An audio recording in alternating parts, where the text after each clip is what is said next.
Hello student, আজকে আমরা আবার একটা নতুন ভিডিও নিয়ে এসেছি। আজকে যে বিষয় নিয়ে আমরা আলোচনা করব সেটা হচ্ছে ডিকোডার। অর্থাৎ এর আগে যে আমরা এনকোডার নিয়ে আলোচনা করেছিলাম, ডিকোডার হচ্ছে ঠিক তার বিপরীত কাজ করে। অর্থাৎ কোনো কোডেড ডেটাকে নন কোডেড ফর্মে পরিবর্তিত করে। অর্থাৎ বাইনারি থেকে ডেসিমেল এই কনভার্টটা করার জন্য কিন্তু আমরা ডিকোডার সার্কিটকে ব্যবহার করব। দেখা যাক ব্লক ডায়াগ্রাম। এখানে আমরা ব্লক ডায়াগ্রাম দেখছি 2:4 ডিকোডার। অর্থাৎ এক্ষেত্রে দুটি ইনপুট লাইন আমরা দেখতে পাচ্ছি, I0 I1, আর আউটপুট লাইন হচ্ছে চারটে, O0 O1 O2 O3। এক্ষেত্রে ইনপুট এবং আউটপুটের যে রেশিও থাকে সেটি হচ্ছে input equals to 2 to the power I, অর্থাৎ ইনপুট আর আউটপুট হলো 2 to the power input lines. যে কারণে এখানে যদি ইনপুট দুটি থাকে, আউটপুট হবে 2 টু দি পাওয়ার 2, অর্থাৎ চারটি। সে কারণে এখানে দুটি ইনপুট হলে আউটপুট হবে 2 to the power 2, that is 4।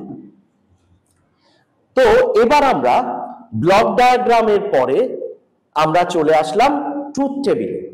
Truth টেবিলে এসে দেখতে পাচ্ছি এখানে দুটি ইনপুট লাইন আছে, I0 I1। তো এখানে দুটি ডিজিটের টেবিল আমরা তৈরি করে নিলাম, 0 0 0 1 1 0 1 1। এবং আউটপুট লাইন এখানে চারটি, যেহেতু O0 O1 O2 O3। তো এক্ষেত্রে প্রথম ঘরে 1, বাকি কটা ঘরে 0, দ্বিতীয় ঘরে 1, বাকি সব কটা ঘরে 0, তৃতীয় ঘরে 1, বাকি সব কটা ঘরে 0, চতুর্থ ঘরে 1, বাকি সব কটা ঘরে 0। এবার ট্রুথ টেবিলের আউটপুট যখন আমরা নির্ণয় করছি, তাহলে প্রথমে আসছে O0। O0 তে আমরা দেখতে পাচ্ছি 1 আছে, এই ঘরের ভ্যালুটা আমরা নেব। যেহেতু দুটি ঘরেই 0 আছে, অর্থাৎ complement, I1 complement I0 complement. এরপরে চলে আসছি O1 এ। O1 এ দেখতে পাচ্ছি এই ভ্যালুটি, অর্থাৎ একটি 0 একটি 1, তার মানে 0 থাকলে I1 কমপ্লিমেন্ট, আর এক্ষেত্রে নরমালি I0 বসলো। এরপরে O2 তে আমরা দেখতে পাচ্ছি প্রথমে 1 এবং তারপরে 0, যার জন্য I1 I0 কমপ্লিমেন্ট।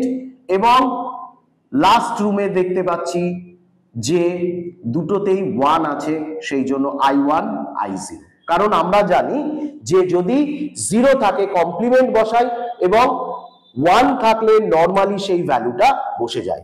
এইভাবে কিন্তু আমরা এই ট্রুথ টেবিলটাকে কমপ্লিট করলাম। এবার আমরা যখন আমরা সার্কিট ডায়াগ্রাম অঙ্কন করছি, দুটি ইনপুট লাইন I0 I1 নেওয়া হলো। প্রথম ঘরে দুটোই কমপ্লিমেন্ট আছে, সেই জন্য এখান থেকে লাইন টেনে কমপ্লিমেন্ট লাইন থেকে পাস করিয়ে অ্যান্ড গেটের মাধ্যমে প্রকাশ করা হলো O0 কে। দ্বিতীয়তে প্রথম ঘরে কমপ্লিমেন্ট, দ্বিতীয় ঘরে নরমাল, অ্যান্ড গেট দিয়ে পাস করা হলো O1।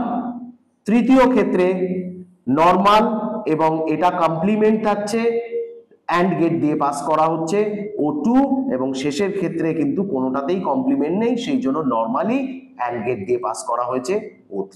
এইভাবে আমরা একটা 2:4 ডিকোডারের ব্লক ডায়াগ্রাম, ট্রুথ টেবিল এবং সার্কিট ডায়াগ্রামকে প্রকাশ করতে পারি।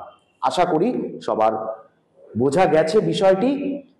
ভালো লাগলে লাইক করতে ভুলবেন না। That's all, thank you.